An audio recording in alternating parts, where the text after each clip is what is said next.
I'm stronger than I've ever been before. When you're feeling weak, we're stronger. We are strong. We're stronger. Stronger than we've ever been. Before. Hello, and welcome to Stronger with Armstrong, a podcast series rooted right here in the great state of Arkansas, where we focus on the extraordinary and ordinary lives of Arkansans and their day-to-day stories, from corporate boardrooms to our farmlands, to our neighborhoods and our hoods. We will be taking the time in this series to really show the strength that unites us, the unity that we have for working with one another, and the amazing people that make up the great state of Arkansas. And speaking of great people, I'm honored and grateful for my two guests today, two dear friends of mine I've had the privilege of serving, and I'm going to ask you all to give a brief introduction for our people out there to know who you are on a personal and professional level. But my brief testimony, Deanne Vaught from Horatio, Arkansas, is a friend of mine, a Magnolia, Arkansas SAU graduate, a rural homegirl. And I like rural just as much as I like urban, because it's all of that that makes up the true fabric of our state. I had the privilege of serving with Representative Vaught in the House of Representatives. As she was coming in, I was making my exit. But from the moment I met her, and still to this day as a government affairs operative, her work, tenacity, and most importantly, her passion for her job is something she cannot hide. She is going to fight tirelessly for the least of these. And that is something that oftentimes is lost in this business. I've said time and time again that leadership is shaped on service. And she is a true example of service.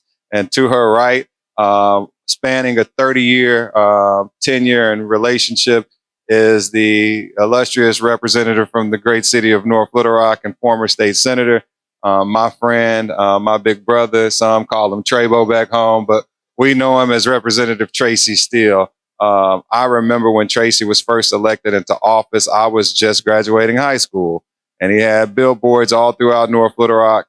And I was on my way to the University of Arkansas at Fayetteville, but it was because of the early advancements and information. And Deanne, you don't know this, but I learned how to tie my neckties from Tracy. And I've taken it to another level, I must say. But I got a box of neckties from this man, and he saw a troubled young man in the 1990s. I wasn't in trouble, but it was just that easy to get into trouble. And 1 in 4 African-American men in the country, let alone in Central Arkansas, were projected to either die, go to prison, or have a baby out of wedlock. And for not, then Representative Steele creating midnight basketball and bringing young boys off of the streets during the midnight hours to have something constructive to do. Who knows what would have happened to some of us, but I took the torch and ran with it, so to speak. And I am just so grateful that you would be here today. That's a long introduction, but I can never go lost for where this all started. So thank you very much, Representative Tracy Steele and Representative Deanne Vaught, for joining us today. Tell the people a little bit about yourselves, if you don't mind. I'm Deanne Vaught. I live in Horatio, like you said, which is a very small town in rural Arkansas. But maybe you've heard of Texarkana. And if you've heard of Texarkana, we're just 50 miles north of Texarkana. So I've never not lived a day of my life on a farm. I've been on a farm. Even in college, I worked on the farm at SAU. I ran the hen house there. I have 3 daughters. I have 7 grandbabies and 1 more on the way. They're all 5 and under in age group. So it's a wild time at my house whenever I'm home, but it also keeps me very grounded in why I'm doing what I'm doing. And it makes it even more important to me that they have a better Arkansas to live in whenever they grow up. Awesome. Thank you so much for this introduction. This wonderful broadcast. Eddie, still so proud of you. Still kind of refer to him as Representative Armstrong. And glad to be here again with my friend. I haven't seen her in a few weeks, so we were together for a long time during the session, every day, all day. And I am certainly proud of the leadership she provided. And both of you as young people, really proud and optimistic about where our state in particular is going with the type of leadership that both of you are providing. So I'm glad to be here with you. You did enough on my introduction, coming from the north side.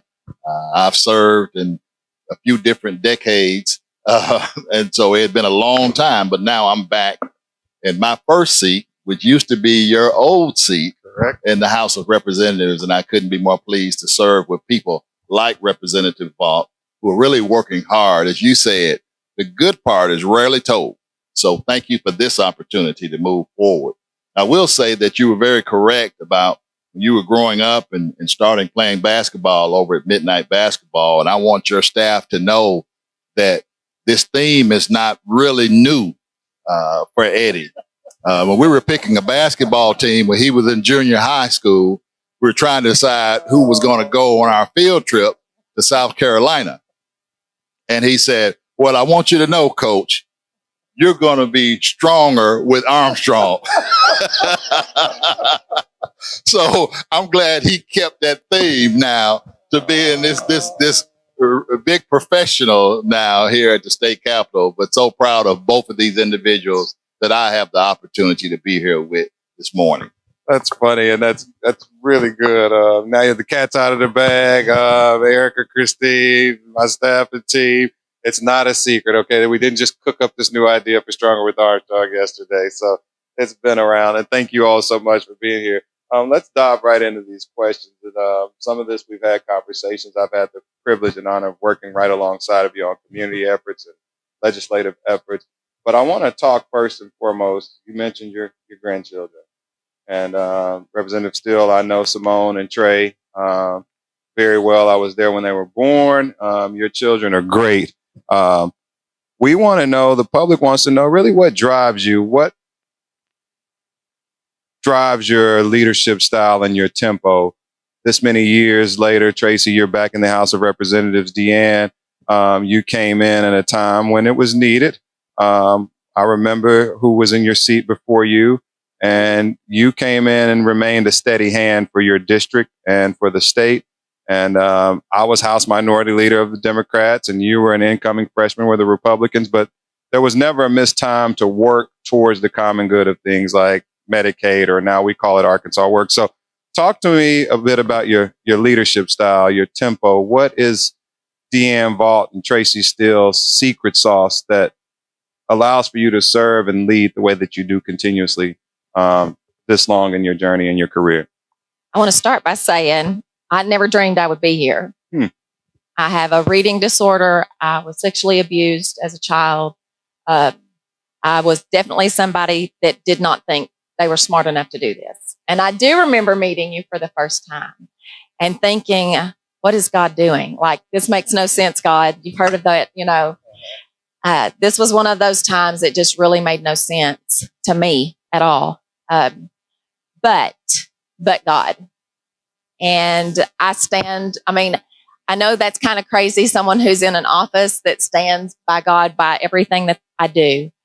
People even ask, are you still going to be able to pray for us whenever you're, and I was like, yeah, I'm still D. Vaught. There's nothing changed. I had a lady say, can I hug you? And I was like, yeah, I'm still the same person I was yesterday, so I'm pretty sure you can hug me.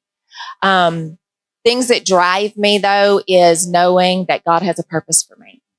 And the purpose is here. And every time I think it's time for me to move on to something else, he brings me back to here. I've made a lot of good friends, and I do not see red and blue, black and white. You know that. I love people. God gave me a heart for people from whenever I was younger. Even before I got here, I've always loved people. And I want people to have better. I want people to know I'm a nobody who got where I'm at today because of God. And they can do the same thing if they just put in the effort. What keeps me going is those grandbabies. It breaks their heart for me to come here. I'm talking, they cry now. They cry. Are you sure you don't shed a tear too? I do. Don't tell them. It's in the car. It's in the car when I'm leaving. Don't tell them. But I do want better.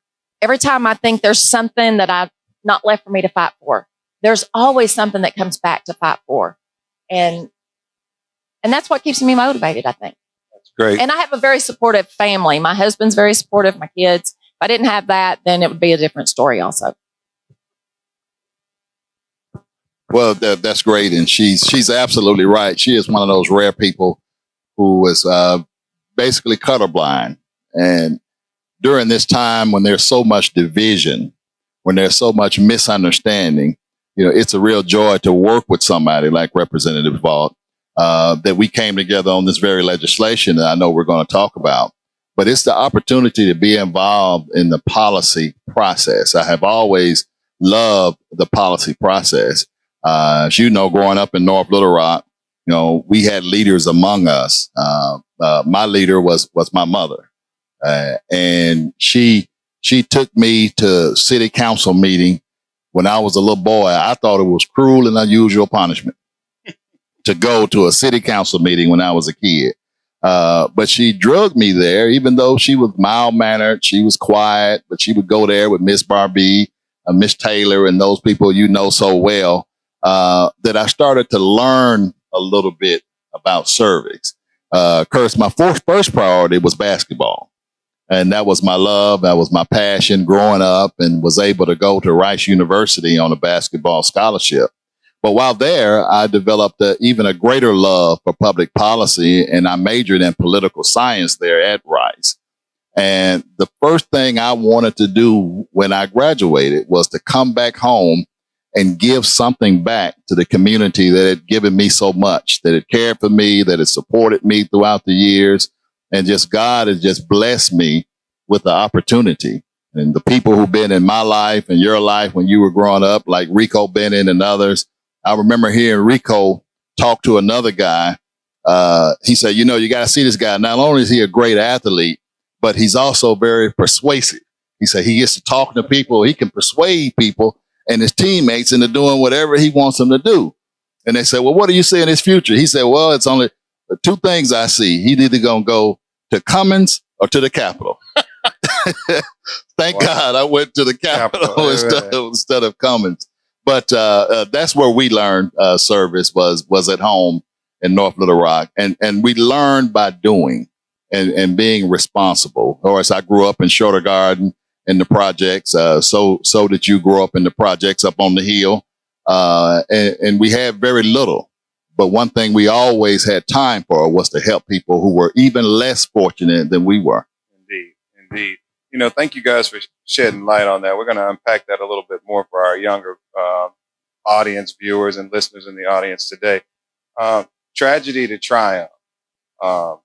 Young people today are faced with the multiplicity of challenges, social media and all that it is doing. And shout out to the moms in Washington, D.C., advocating Congress right now to really look hard and long at the laws on the books for social media after she lost her son. But I want you all to piggyback on what you just answered by what really made you. I've seen challenging times, Deanne, with us at the Capitol, from party differences to personal differences. And Tracy, you and I, from the passing of your mother, which I think was one of the toughest times I'd ever seen. And I've never seen another grown man cry. There was no man in my house, but I was there with you. What have these challenges done for you all individually to make you stronger people? And how would you advise young people today on nurturing hope, positivity, and self-worth? How can they or you inspire resilience in them in the face of adversity? So something that's almost wiped you out, but also built you up. And these challenges and the bickering and the back talking and the whispers about you, how has that still pushed you to do your jobs and do it effectively? Well, that's a great point and a good question. Losing my mother at such a young age was very devastating. And not only that, the whole community felt like they lost a mother because she was so involved in helping in the community. But I was at a place where I didn't think I could possibly go on. Mm-hmm. But then as I grew and God continued to bless me, I became stronger. And even to this day, it's been 35 years ago. Even to this day, I think about those things that she poured into me and those things. And even when I do wrong, how would she think about what you're doing, or what would she say if she was here and can still hear her, can still see her? And that's the type of legacy that she left for me. These young people today, Eddie, I think we have to go beyond what worked for us. I hear that a lot. Well, back in our time, this is what happened and this is what worked for us. We have to realize, even with my kids, even with these young people now, it's different. And you have to approach them differently, even as you communicate. What has worked so much for me, you have to do two things. One, you have to show them. Telling them, talk is really kind of cheap right now. You have to really show them, and then you have to really kind of demonstrate them the results of them doing what's right. And they can see. Now, sometimes that takes longer than giving them a short speech. But I think the more we can do it, the better. I think like the young people that walked out of here with Job Corps, correct? That's showing them, hey, if you work hard, there is a result at the end. Again, it takes longer, but I think it's worth the investment. So I say all the time, the best and worst thing that ever happened to civilization is a cell phone. I go to schools and I talk to kids. I tell them my story because I want them to realize, hey, she really is just a good old country girl. I tell them I am a ponytail, teeny shoe, blue jean, no makeup kind of girl. Do you drive fast? And I probably drive too fast. That's true. And that is true. But I tell them all the time, it's the worst and best thing because they can never get away from it. And everything is at their fingertips all the time, whether it's good or bad. It doesn't matter whether it's good or bad. I did go through a very tough time. I weighed 98 pounds. I had no self-worth. All I wanted to do was die. Even though I had 2 kids and I had a wonderful husband, we had a farm. It wasn't like we didn't have something. But I had no self-worth. And I want young people to know there is a place for each and every one of us. God has a plan for each and every one of us. It doesn't matter whether you think you were a mistake or you've done this in your past and you don't feel like you can be brought back to the future here where we're at right now. All you dwell on is what's back here versus what's present. It's important that we forgive ourselves and that we love ourselves and that we realize each and every one of us can do pretty much whatever our heart sets forth for us. But I truly, with all my heart, believe God has a plan for each and every one of us. It's our job to pray and seek that plan out. Our kids today face way more. I'm 55 years old. They face way more than what I faced. I've got daughters who are teachers, and the things that they hear, the things that they have to deal with is astounding to me. And I do believe as a nation, we have forgotten how to love one another, not judge one another, but love one another the way Christ loves us. And that means to forget whatever they did in their past, give them a new slate every day. It's amazing. Tragedy to triumph for young people out there listening. You have to really tap into the fact, and I said this earlier, whether it's God or another form of religion, having an anchor, having a spiritual compass and knowing where you're going, who you are, and what you stand for. And if no one's ever told you that, to Representative Steele's point, sometimes it's worth more than just showing them. The thing that I've discovered in the young people that I work with day in, day out now is asking them, incorporating the big question of what do they want to see and how would they like to see it. That is so important to get their input. And believe it or not, you can get a lot done that way. We've seen this through the MLK Junior Commission. A lot of times it was asked of us, what do we think? We're bringing Dr. King's widow to Little Rock, Arkansas, the late Coretta Scott King. And it wasn't just Tracy saying, this is what we're doing. He asked us our input. And that's old, tried and true, in addition to showing them, which is what I try and implement with my child. And I've had my falls like everyone else. So faith is a real key juggernaut. Let's dive into some politics or policy, so to speak. Are you guys okay with that? I know this session I was tracking and I was mentioned in the Representative Vaught. I'm honored to represent the largest wastewater management, water and wastewater management company in the world, Veolia North America. Shameless plug, shout out Veolia. But in our work, we're going around the state, meeting with municipalities and listening first, developing relationships, not to necessarily do business first. We want to know what the problems and opportunities are. And I know that this year in the legislative session, you guys worked hand in hand with several members of the House who were co-sponsors on this bill, D.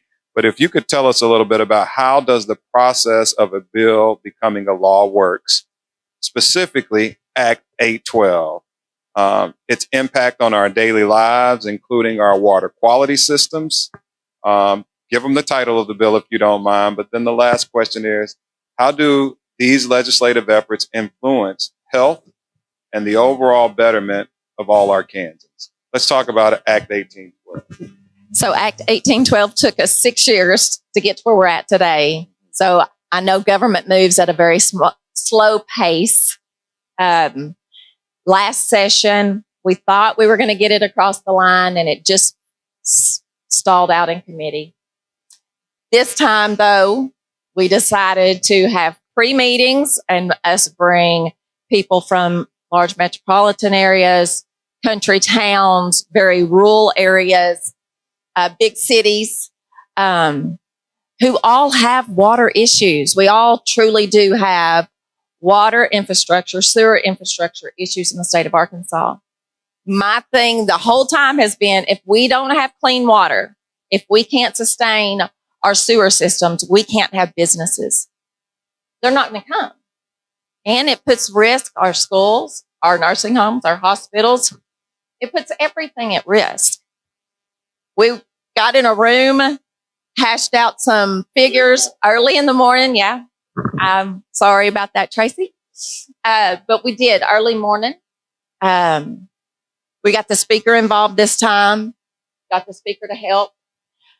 We drafted a bill and then we kind of sent it down to the Senate for them to tell us what they liked, what they didn't like. And then we sent it to the governor's office and then they weighed in on their pros and cons of the bill. It took nearly all session to get it across the finish line, but we finally got it across the finish line. Tell the people out there that may not be aware, other cities and states across the country looking at the same overhaul issue, title of the bill, and what does the bill do?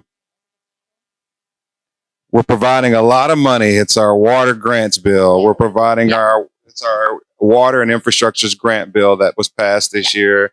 And it was Act 812. I believe it was House Bill 837. I'm almost close to there.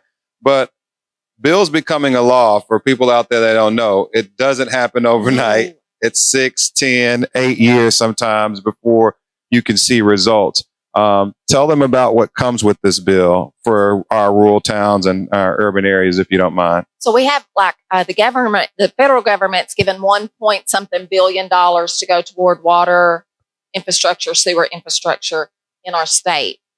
So we won't be able, there are a lot of towns that can't match. We'll start with the not matching. There's 2 different buckets. There's a bucket for towns that can match and towns that cannot match. And we did that on purpose because a lot of rural areas, they don't have, it's a lot of elderly people and they can't match the funds to fix their waters, but they too still deserve clean, safe water. Indeed. In my mind. Indeed. And so we have 2 different buckets. The non-matching bucket has 20% of the money that'll go in it. The 80%, the other will go into the 80% bucket. It's $75 million over a 3-year period. We wanted 50 every year. If there was money left, that's what we wanted. But sometimes negotiations don't go the way you want it to go. And we were happy to get a little bit of a win. If we couldn't get the whole enchilada, we wanted some of it anyway. But our rural towns and big cities, metropolitans, everybody will be able to fill out for a grant. And then we will either match what you've got, or there'll be no matching, and a town that can receive the money will be able to receive it. The 80% has to be shovel ready to go. And we put kind of a time limit on them to be able to get done because we want we want to see this succeed. So hopefully we can continue to put in 75 million in there at least for the next 5 years. Yeah. Hopefully. What most people don't know, it's a $1.9 billion deficit that we have in the state of Arkansas when it comes to rural, whenever it comes to our water systems and our sewer systems. It is truly devastating. I see people send me pictures all the time of their bathtubs being filled for their babies to take baths in. It's got dirt in the bottom of the tub from the water system itself. Y'all, we live in 2025, I'm pretty sure it's 2025, and everybody should have good, clean water. If everybody can have a cell phone, I think we should be able to provide everybody with good, clean water. I think it was one of the most significant pieces of legislation passed in this session. Representative deserves a lot of credit. We had several meetings. She was tenacious about it. I did research when I got involved and was asked to get involved by the speaker and Representative Vaught. And so I knew how long she had been working on this. Brought together, I think, a good coalition. Representative Woolrich, Representative Hawk, and the former mayor, Representative John Milligan. And we really enjoyed working together. We made a good team coming together, a diverse team, as you say, Democrat, Republican, white, black, very diverse. And we were able to bring together a good constituency of legislators to move the bill forward. $75 million is really significant, and a significant investment in clean water. She mentioned an example, and I really became passionate about this issue. Everybody's heard of Flint, Michigan, and what they went through a few years back.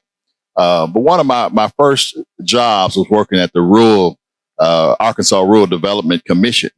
When I was a very young man, and I remember I had to go to a church anniversary to speak. And I would ask various questions and so forth. And I went and had my little suit on, and I looked out in the audience, and I was wondering, they told me the color was white, and why are these people wearing brown today? And I didn't understand. The ladies in the choir were wearing brown. The kids were wearing brown. And as I dove into that a little more, their intentions was not to wear brown, but the water was brown that they washed all their clothes in. And I thought then people should not have to live like this. And so when the opportunity presented itself, I jumped right in, say I will do everything I can, because I never forgot that example of those people in very rural Arkansas, Lee County, that had to go to the church anniversary wearing brown as their color. And so it's critically important. But, it's not an issue that is an exciting issue that you're going to see a whole lot of headlines about, because a lot of us in rural areas, all my family is from rural area in Jefferson County, Moscow, Arkansas. Have you ever heard of that? A lot of people in rural areas, they really appreciate it. But some of us in urban areas, we take it for granted. We turn that faucet on, and the only time it's a problem is when that water doesn't come out. But this is a bill that can help so many people who need help. So many people. And I'm so glad that she provided the opportunity and the leadership to make sure we did this. I think it's one of the most significant bills we passed in the 95th General Assembly. I agree. And for not my client, I would have still covered this issue, because it is at the heart of the least of these when you talk about our rural communities where populations are drying up. But on the health front, we know that our Madam Governor is really focused on the 3 E's: be employed, be educated, or enlist. And you can do neither of those 3 if you're not healthy. And so what you all are doing from the perspective, and thanks to her and her administration, it's over $500 million that they've invested in. She did something with her executive order when she first got in office to really start leading this charge. And thank DM that you rode the wave all the way out. But let's talk about the correlation to health. Before we can get employed, enlisted, or enrolled, we have to have healthy communities and healthy families. And for those of you all out there that don't know, one of the leading causes for dementia and Alzheimer's and kidney disease is from poor water and potentially the fluoride in your water. And we want to make certain that we have adequate, clean, healthy drinking water so that we can employ, enroll, or enlist or be educated. So talk to us about your feelings or thoughts around the correlation of our water, our drinking water, and a healthy Arkansas population. Absolutely, Eddie. That's a major issue as it relates to healthcare and what many of the things that we're dealing with that we can start to help purify our bodies the best we can. But you're right. A lot of the major issues health-wise we're dealing with can go back to unhealthy, unsafe water in our system right now. So this bill does so much more than just provide water for bathing and so forth. This provides life-changing, life-saving opportunities for people who are fortunate to get one of these grants and to rebuild and restructure their facilities throughout the state of Arkansas. So you're absolutely right. It is a major health issue as well as an economic issue. Of course, we know maternal health in Arkansas is not great. And I'm on a maternal health board with UAMS. And if we don't have good, clean water, we're not having good, clean pregnancies. We're not taking care of babies in wombs if we don't have good, clean water. Not only that, the kidneys, that is a big issue. If we're not putting clean water in, then our kidneys can't do what they need to do. God created us so we could be very healthy if we put everything in good and clean. But even going past that, if we don't have good, clean water, we're not going to have good nursing homes. I mean, think about that. These people depend on us to give them something that's good for their body. And if we're not able to provide them good, clean water, then that's a safety issue. I'll go back to hospitals. I mean, our hospitals have been staying full for several years now, at least since COVID. I mean, lots of hospitals are staying quite full.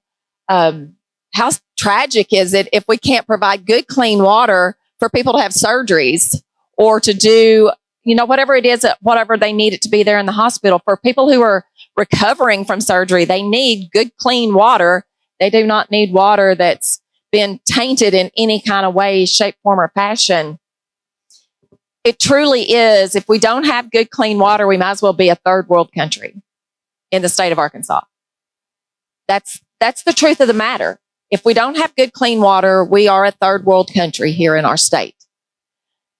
Because everybody at this stage in our lives, at this year, should have good, clean water flowing through their homes. Some people said, Dee, this is really a city-county issue. They're the ones that's responsible for their waters. And I would say, yeah, but guess what? They ain't providing it. And I did say ain't, and I said it on purpose. And they're not providing it. So we as a state should step up. We know it's an issue, and we as a state should step up and tackle this issue. And I know people that voted no just because they felt like it was a city, county issue. And I'm about as local control as you can get. Indeed. But when local control isn't doing what they can do, or they don't have the funds to do, or they don't have the people to do, then the state should step up and they should do. And that's just my feelings. I love it. We had Representative Lane Jean, the stalwart joint budget chair, on one of our episodes, and he really unpacked the budget and the dependency on the federal government. And that's a logjam to some degree right now. So what you guys have done has really put us ahead of the curve on waiting on the dependency of the federal government to fix and clean up our own opportunities. Infrastructure issues are broad as they can come. We're 50 years behind on updating some of our water infrastructures, especially in our rural communities. So we're grateful. The people of Arkansas are blessed that you guys held hands and did this. And a shameless plug to the city of North Little Rock. They rank amongst the highest in the state for the number one drinking water. They've got efficient water. And if you're out there and you want to know where you rank in your city and how good your water is, go to mytapwater.org, type in your zip code and check out where your water quality lies. Let's go into our next question here. How can the public, rural communities, and municipalities access information about the grant process resulting from Act 812? what initiatives from the governor's office and or the legislature are ensuring that adequate funding and improving Arkansas's water infrastructure will continue. So where can we go to find out more? We want this to always be transparent and giving people of the community a chance to access information. So could you help us navigate that? So where water was already at, we didn't change it. So it's still at Natural Resources. They already had a grant process in place. There was no need to revamp or reinvent the wheel. The wheel was already there. So it's just go to the Ag Department's website, pull up Natural Resources, and you should be able to go down to a link whenever it's all finished. You know how we got to get through rules and all of that. That's the other part of the sausage making. We pass it here, but maybe you can unpack that for us, Representative. You've served in the Senate, and this is a longer process, but go ahead, Dee. I'm sorry. So I would go to Natural Resources, Chris Calclazier, I think is how you say his name. If you want to call, you can talk to him, and he should be able to help you through and let you know when the grants will be open. What we hope to do is get counties and cities or rural areas to grab other grants to also help with that same issue with the water infrastructure in your areas or your sewer infrastructure in your areas. So that would, again, just go to the Ag Department's website. There should be a Natural Resources that you can click on. From Natural Resources, it should give you Chris's name and number, and you should be able to call him, and he'll be able to walk you through the process. Great. Tracy? Well, I want to add that it was great leadership by Representative Vaught, not only for us to get together. We talked about that for those early morning meetings in the Speaker's office, but the others you brought to the table, I thought was really key. The congressional offices were there, people from agriculture, the natural resources, their staff, they were actually there, governor's office, through the process. Oftentimes, we develop policy and legislation, but don't include the agency people that have to carry it out. And I thought it was ingenious of her to really bring them to the table, first and foremost, to be right there. So she knows the intentions that we had with this particular piece of legislation. That helps tremendously when you start to put together the rules and regulations to move things forward. Talk about the rules and regulations process a little bit, if you both don't mind. We go through a legislative session every other year in the state of Arkansas. And once we pass a bill that is an idea, I mean, these things come from your local JPs and your city council or at your kitchen table. Something tragic could have happened and we want to shape a law or amend a law. But beyond the legislative session, what are you guys going to be up to next as we go into ALC and making the rules process? How does that work? Could you guys elaborate on that a little bit of what we can expect to see next when rules or when bills become law? What I like to say about that, I want to give it to Deanne, but the process is so much better than when I first started serving, because the interim was just kind of, we met every now and then if anything really needed to be done significant, well, we'd come back in the next legislative session. But right now, I've been very impressed with the work that goes on during the interim, especially with rules and regs. So the work really never stops, but it is critical. They start the process early. It's now, matter of fact, today we have several meetings at the Capitol, and they start that process so we can review it as it goes forward, not to wait until we get into an impasse somewhere, and then we have this major disagreement and maybe things hit the press. A lot of that can be worked out early on. So that's why it's so important now that when you served and now that this interim process is so critical and important. And I think to help make the legislative process more effective. Great. As far as the rules, I don't think it'll take them long to do the rules, because we wanted them to just do like they've been doing for other grants that they've been handing out for years.